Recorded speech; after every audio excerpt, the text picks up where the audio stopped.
2011 সালে নারায়ণগঞ্জ জেলা ছাত্রলীগের সহসভাপতি ছিলেন সোহাগ রনি। এখন তিনি সোনারগাঁ উপজেলা আওয়ামী লীগের সাংগঠনিক সম্পাদক। তবে একসময় তিনি সোনারগাঁয়ের মোগরাপাড়া পুরান বাজারে মাটির তৈরি হাঁড়ি-পাতিল বিক্রয় করতেন। তার আগে ছিলেন সাবেক এক ইউপি চেয়ারম্যানের গ্রাম্য লাঠিয়াল বাহিনীর সদস্য। সে চেয়ারম্যানের হাত ধরেই তার রাজনীতিতে হাতেখড়ি। দেশ টিভির অনুসন্ধানে দেখা যায় সোনারগাঁ উপজেলার মোগরাপাড়া ইউনিয়নের বাসিন্দা সোহাগ রনির এ এলাকাতেই বেশ কয়েকটি বাড়ি রয়েছে। তার মধ্যে মোগরাপাড়া পুরান বাজারে একটি 3তলা বাড়ি, পাশের এলাকা ফুলবাড়িয়াতে আরেকটি 4তলা বাড়ি, কামারগাঁও এলাকাতে গড়েছেন 7তলা একটি বহুতল ভবন ও দোতলা আরেকটি বাড়ি। সেই সঙ্গে সোনারগাঁওয়ে ঢাকা চট্টগ্রাম মহাসড়কের পাশে কিনেছেন কয়েক কোটি টাকা মূল্যের জমি। কামারগাঁও এলাকাতেও আরও 4টি জমির মালিক তিনি। সোনারগাঁ পৌরসভার আদমপুর এলাকাতে জমির মালিকানা আছে তার নামে।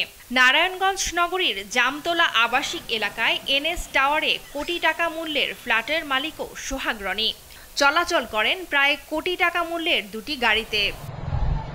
বাড়ি গাড়ি ছাড়াও সোনারগাঁও রিসাইকেল ইন্ডাস্ট্রিজ, সুলতান কনস্ট্রাকশন লিমিটেড ও সাফওয়ান ট্রান্সপোর্ট এজেন্সির মালিকও তিনি।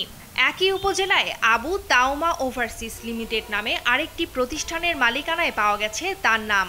তিনি শুধু দেশেই নয়, সৌদি আরবের জেদ্দা শহরে নিয়েছেন আরেকটি কাপড়ের দোকান। স্থানীয়দের অভিযোগ, মাত্র 15 বছরে জমি দখল, চাঁদাবাজি, টেন্ডারবাজি, ইপিজেডের ওয়েট্রেস সেক্টরের নিয়ন্ত্রণ আর আধিপত্য বিস্তার করেই গড়েছেন এসব সম্পদ। তার এসব সম্পদ দেখাশোনায় গড়েছেন বিশাল পেটুয়া বাহিনী। তাদের ভয়ে মুখ খুলতে রাজি হননি অনেকেই। আমার মতো 20-25 জায়গা সগরণী বেচে দিছে, সবাই ঘুরতেছে। হ্যাঁ, আমরা টাকাও পাই নাই।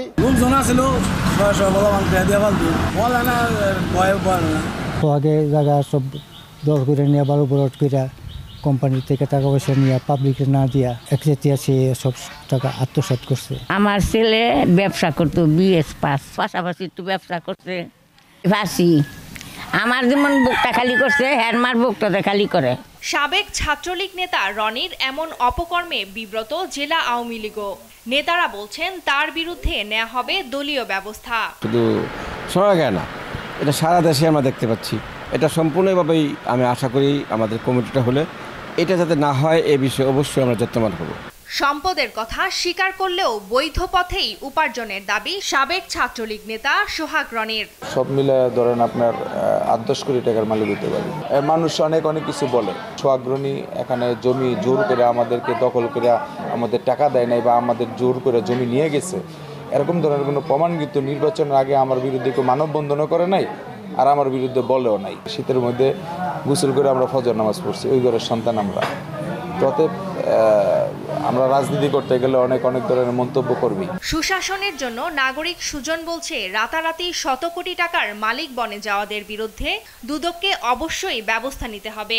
যদিও দুদক বলছে অভিযোগ পেলে অনুসন্ধান করবে তারা। আমরা দাবি করব অনতিবিলম্বে দুদক নামে যে সংগঠন আছে তারা যেন তাদেরকে ধরে এই ধরনের টাকা অর্জন করছে তাদের বিরুদ্ধে যেন এই ধরনের অভিযান অনতিবিলম্বে শুরু হয়। দুদকের কাছে যে কেউ অভিযোগ করতে পারে, আমরা এগুলো হেডকোয়ার্টার পাঠিয়ে দিই, হেডকোয়ার্টার থেকে অনুমোদন সাপেক্ষে আমরা ব্যবস্থা করি। দলীয় পরিচয় ব্যবহার করে অঢেল সম্পদের মালিক রনির বিরুদ্ধে ব্যবস্থা নেয়ার দাবি জানিয়েছেন জেলা আওয়ামী লীগের নেতাকর্মীরা। নিউজ ডেস্ক, দেশ টিভি।